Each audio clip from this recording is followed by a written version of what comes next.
बच्चों, ये है आपका पाठ का जो अंश है और इसको हम पहले पढ़ेंगे, इनका अर्थ जानेंगे और इसके पश्चात हम इसकी व्याख्या करेंगे। बच्चों, पाठ बहुत अच्छा है और ये आपके जीवन में आपको सफल बनाने वाला है। ये एक सीख देने वाला पाठ है। हम लोग पाठ को ध्यान से पढ़ते हैं। भारतवर्ष ने कभी भी भौतिक वस्तुओं को संग्रह को अधिक महत्व नहीं दिया है। उसकी दृष्टि में मनुष्य के भीतर जो महान आंतरिक तत्व जो स्थिर भाव से बैठा हुआ है वही चरम और परम है। पहले हम पाठ को पढ़ लेते हैं पूरा। लोभ, मोह, काम, क्रोध आदि विकार मनुष्य में स्वाभाविक रूप से विद्यमान रहते हैं, पर उन्हें प्रधान शक्ति मान लेना, अपने मन तथा बुद्धि को उन्हीं के इशारे पर छोड़ देना बहुत निकृष्ट आचरण है। भारतवर्ष ने कभी भी उन्हें उचित नहीं माना।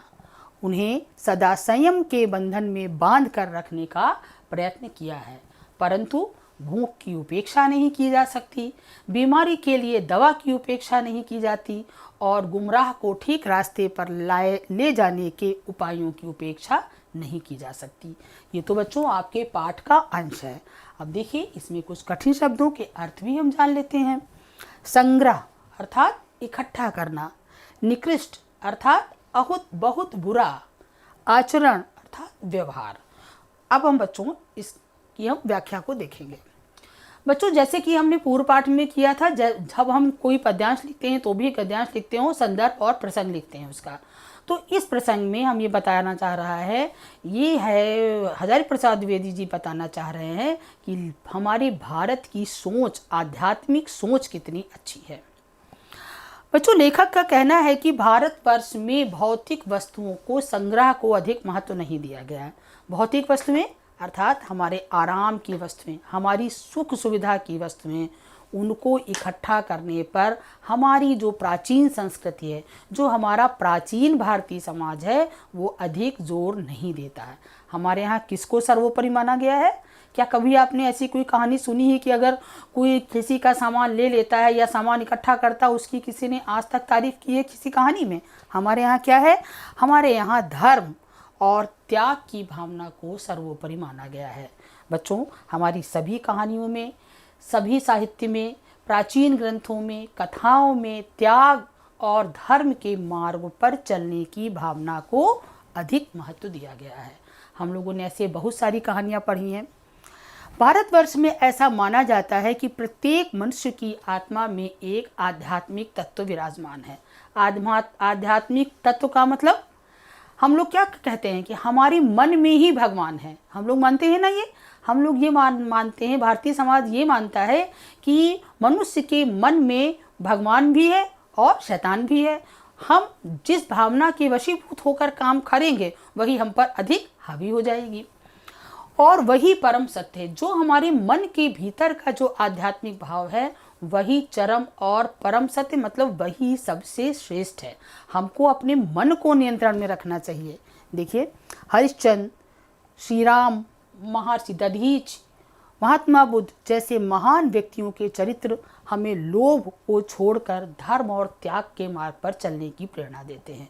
ऐसे महान लोग हमारे यहाँ पैदा हुए हैं और ये सभी बहुत धन संपन्न थे, सभी के पास राजपाट था, लेकिन ये सभी क्या करते हैं? इन्होंने अपना घर बार, अपना राजपाट छोड़ करके वो बाहर अपना मतलब वो त्याग की भावना को अधिक महत्व दे रहे हैं। काम, क्रोध, लोभ, मोह, मद, इनको हमारे भारतीय अध्यात्म में, भारतीय संस्कृति में पंच विकार माना गया। विकार अर्थात दोष, परंतु हमें उन पर नियंत्रण रखना चाहिए। भाई, मनुष्य एक सांसारिक प्राणी है, हम इंसान हैं और हम में ये सारी बुराइयां अपने आप आ जाती हैं। कभी न कभी हमारी इच्छा भी होती है। काम का अर्थ है इच्छा, क्रोध मतलब नाराज होना, लोभ का मतलब लालच करना और मोह का मतलब है ज़्यादा मोह करना, किसी चीज़ को प्राप्त करने के लिए बहुत अधिक लालायित हो जाना। मद अर्थात अहंकार। हम लोग सब सांसारिक प्राणी हैं। कभी न कभी हमारी इच्छा होती है कुछ लेने की, संसार में रहते हैं, गुस्सा भी होते हैं और लोभ किसी दूसरे की चीज़ को देख करके कभी कभी मन में लालच भी आता है बच्चों कि काश ये चीज़ मेरे पास भी होती।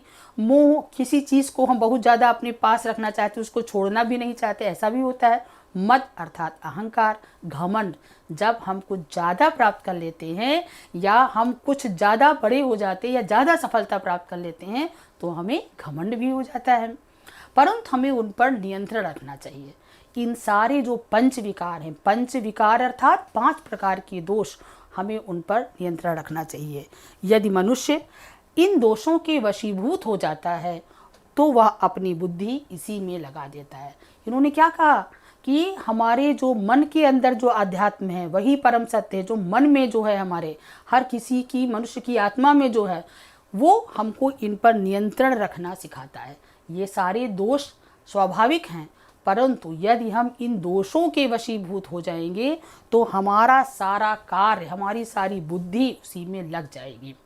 हमारा अध्यात्म हमको रोकता है। जैसे मान लीजिए कि हमको किसी चीज़ का लालच आ गया और या हम किसी को कुछ नुकसान पहुंचा करके उसकी चीज़ लेना चाहते हैं तो हमारा मन अंदर से क्या कहता है कि नहीं, ये गलत है। इस प्रकार से हमने उस लोभ पर नियंत्रण प्राप्त कर लिया। यदि हमको घमंड आ जा रहा है बहुत ज़्यादा और अपने घमंड में आकर के हम किसी का नुकसान कर रहे हैं तो भी हमारा मन एक बार अंदर से कहता है कि नहीं, ये हम गलत कर रहे हैं। तो इस जो मन का जो अध्यात्म है वो हमारे जो दोष हैं उनको नियंत्रण में रखता है। यदि हम उन पर नियंत्रण नहीं रख पाएंगे इन दोषों पर तो हम गलत आचरण भी करने लगता है। हमें इन दोषों को नियंत्रण में रखते हुए संयमित जीवन व्यतीत करना चाहिए। तो बच्चों, अब हम देखते हैं कि हमारे भारतीय आदर्शों में किसे किसे बताया गया है। ये देखिए हैं महात्मा बुद्ध हैं। महात्मा बुद्ध जो कि राजकुमार थे और उन्होंने 4 प्रकार की घटनाओं को देख करके, जैसा कि आप लोगों ने अपनी इतिहास में पढ़ा होगा, उन्होंने राजपाट को छोड़ दिया और वो ज्ञान की खोज में और मनुष्य को ज्ञान देने की खोज में वो निकल पड़े।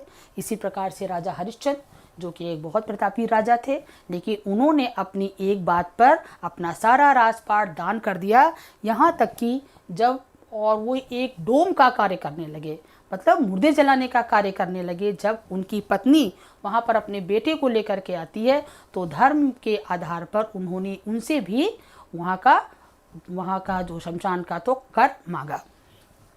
इसी प्रकार से राजा राम जो कि बहुत बड़े राजा थे और सब कुछ था उनके पास, लेकिन उन्होंने अपनी एक बात पर अब सारा कुछ छोड़ दिया। इसी प्रकार से ये हैं महर्षि दधीच। दधीच के बारे में कहा जाता है कि उन्होंने अपनी हड्डियों का दान कर दिया था, उन्होंने अपना शरीर त्याग दिया था और उसके बाद में उनकी हड्डियों से वज्रासुर का वध किया गया था। तो बच्चों देखिए, हम इन्हें क्यों याद करते हैं? इसलिए नहीं कि इन्होंने सब इकट्ठा करके रख लिया या किसी को नुकसान पे, इन्होंने अपनी अमूल्य वस्तुओं का, अपने राजपाट का त्याग किया, जिसके कारण हम आज भी इनको याद करते हैं। तो बच्चों, ये तो है हमारे भारतीय संस्कृत का अध्यात्म जो कि हमको निराशा से दूर रखता है। भाई ये पाठ किस पर आधारित था कि निराश ना हुआ जाए। निराशा हमें क्यों आती? जब हमारे में ये 5 विकार उत्पन्न हो जाते हैं और इन विकारों पर नियंत्रण करके हम निराश होने से बच सकते हैं। देखिए 5 विकार हैं, काम, क्रोध, लोभ, मद और मोह। इनको 5 विकार अर्थात 5 दोष माने गए हैं।